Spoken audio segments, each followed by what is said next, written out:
La BCE donc qui est favorable à une accélération de la transition climatique. Bonjour Pierre. Bonjour David. Pierre Sabatier, président du cabinet PrimeView. C'était il y a quelques jours, on a vu Luis de Guindos, c'est le vice-président de la BCE, inviter les États, les entreprises, mais aussi tout le secteur financier à aller plus vite, plus fort, mettre les bouchées doubles non, mais en tout cas dans leur lutte contre le réchauffement climatique. Est-ce que la BCE est dans son rôle, là, honnêtement?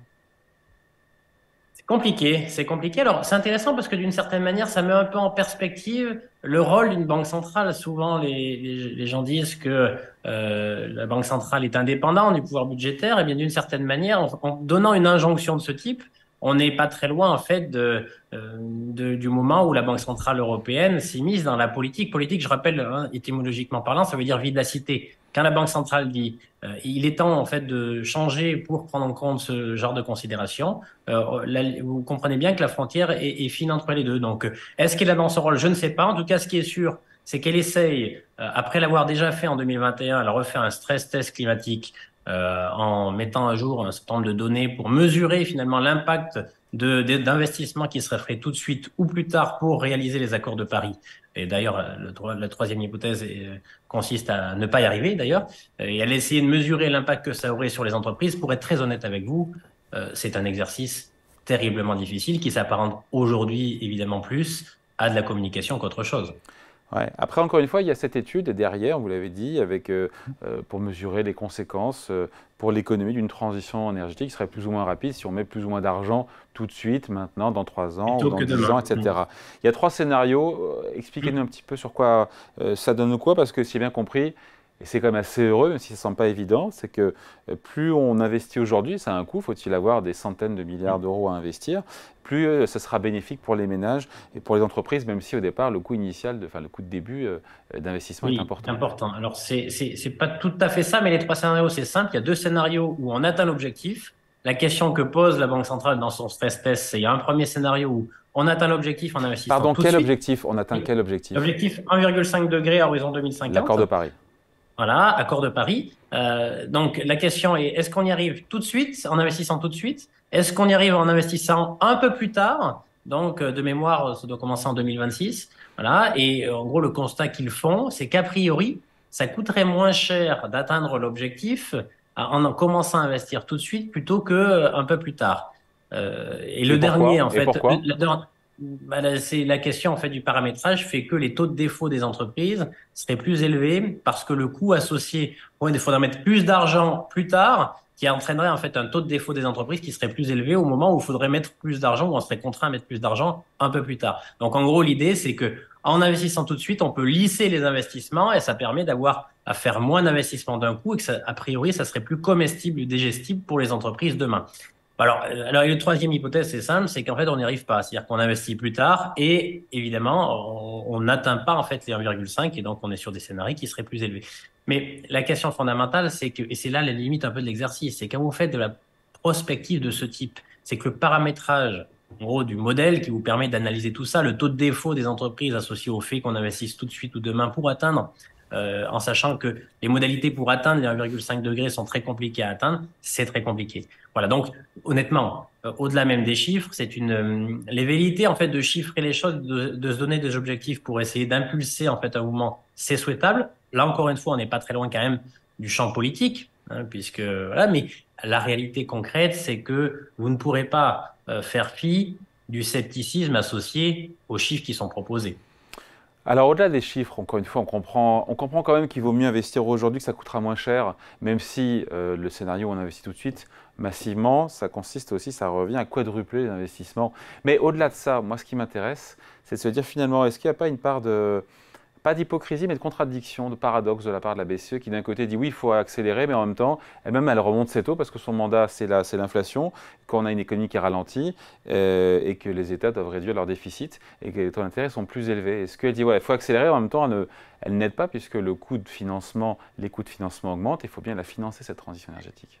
C'est un sujet éminemment complexe, vous avez raison. Déjà, premièrement, rappelons quand même que l'objectif de la Banque Centrale Européenne, c'est maintenir les prix à horizon de 2%. C'est pas autre chose. Donc effectivement, quand elle diffuse ce type de message, est-elle dans son rôle? Si on se restreint uniquement à l'objectif officiel qui est fixé, la réponse est non, en soi. Donc, puisque on sort du champ, ça c'est le premier point. Donc, et d'ailleurs, là où il n'y a pas de contradiction, c'est que finalement, elle donne une injonction de ce type, évidemment, pour investir plus, mais la réalité des faits, et c'est ça qui l'emporte aujourd'hui, c'est qu'aujourd'hui, les conditions de financement sont beaucoup plus difficiles demain qu'aujourd'hui, et rendent hypothétique ce genre de choses. Donc, vous avez raison de soulever cette forme de contradiction, mais qui vient aussi du fait que probablement on est peut-être mal compris, ou en tout cas mal identifié, les objectifs qu'on devrait affubler à une banque centrale.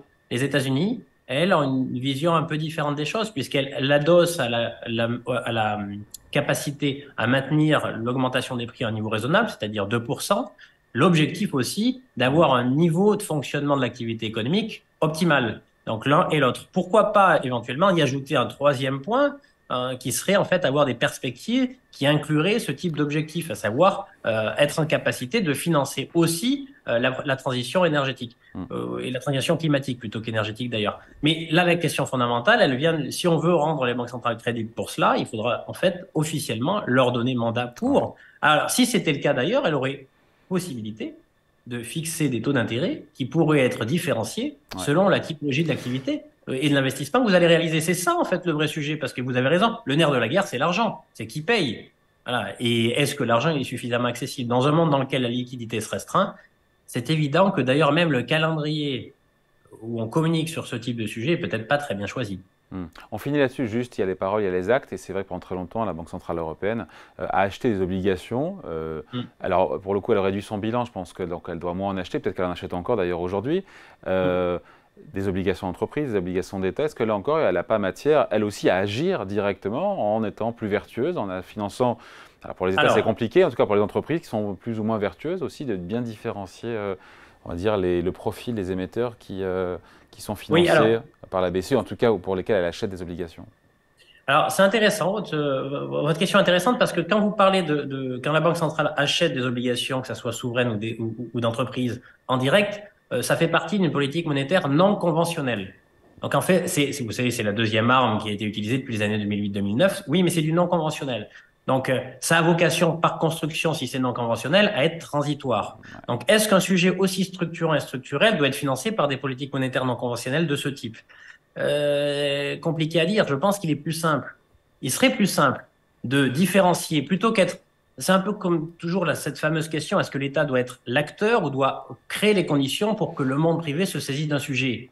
Si c'est à la Banque centrale d'acheter des obligations pour financer directement la transition climatique, j'ai peur qu'aussi grosse soit-elle et importante soit-elle, elle soit, un, en proportion insuffisante, et deux, que politiquement, ce soit difficilement soutenable parce que qui est-ce que j'achète ou qui est-ce que je n'achète pas? Quand vous parlez d'obligations, c'est des projets que vous financez en direct. Alors que si vous fixez finalement des règles du jeu plus claires et plus simples sur les taux de financement seront favorisés et en fait seront moins élevés dans le cadre en fait d'investissements qui seraient fléchés avec des conditions qui sont bien précises, parce qu'attention, sur les green bonds, il y a eu à boire et à manger, vous le savez, on avait déjà échangé sur le sujet, mais à condition que les paramètres soient bien précis, je pense qu'il serait beaucoup plus efficace d'avoir une politique monétaire conventionnelle qui favoriserait et inciterait les investissements dans ce type d'actions si on estime en fait qu'ils sont prioritaires. Vous voyez, donc je pense deux sujets à retenir. Un, si c'est véritablement important, eh bien actons les choses et faisons-en un des objectifs aussi de la Banque centrale, en parallèle des autres objectifs qu'on peut lui affubler, et deux, construisons une politique monétaire conventionnelle, c'est-à-dire standard, pas extraordinaire, hein, qui lui permettrait en fait d'être un acteur crédible dans ce domaine.